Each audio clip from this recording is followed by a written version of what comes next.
ரூபாய்க்கு வண்டி வராதையா? 20 ரூபாய்க்கு போனீங்கன்னா வண்டியே இருக்காது. 5 ரூபாய்க்கு வண்டி இருக்கு, எல்லாமே கிடைக்கும். நீங்க எங்க போனோம்? ஏர்போர்ட் போய் புதுக்கோட்டைக்கு போகணும். எங்க அம்மாவை பார்க்கணும், எங்க சகோதரர் எங்க தங்கச்சி எல்லாத்தையும் பார்க்கணும். எவ்வளவு? அப்பா அம்மா எல்லாத்தையும் பார்க்கணும். எவ்வளவு காசு தருவீங்க? 5 ரூபா. 5 ரூபாயா?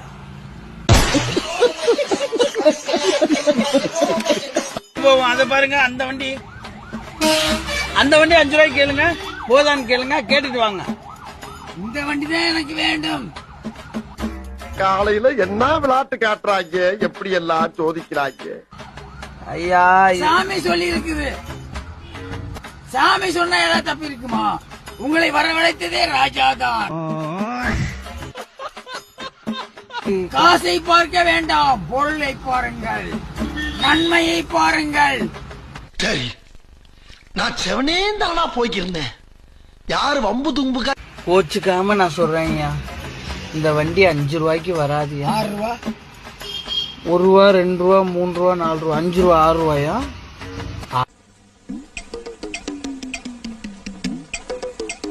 ரூபாய்க்கு வராதியா?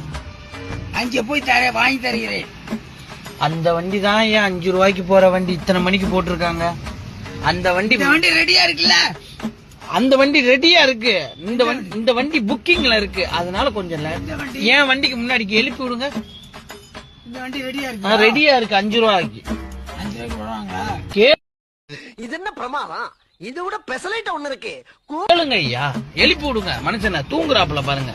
ரெஸ்ட் எடுத்துக்கிட்டு இருக்காரா? உங்களுக்காண்டி அமுச்சு விட்டவர் தூங்கலாமா? எழுப்பி விடுங்க. இந்த வண்டி ரெஸ்ட் எடுத்துக்கிட்டு இருக்காரு சொல்லுங்க. ஏண்டா டேய், எனக்குன்னே வருவீங்களாடா? ஏன்ட்ட சரசம் பண்றக்கே வாட்ஸ்அப்பே உங்களை பெற்றுறாங்களா? ஏன்டா எழுப்பி விடுங்க. ரஜினிகாந்த் ஆதரிக்கிறீங்களா? ரஜினிகாந்த் எனக்கு சம்பந்தம் இல்ல. விஜய் உங்களுடைய தம்பி. விஜய் வரட்டுமே. ரஜினிகாந்த் சினிமாவில பஞ்சு டாலாக்குல தம்பி, இது நெஞ்சு டாலாக்கு.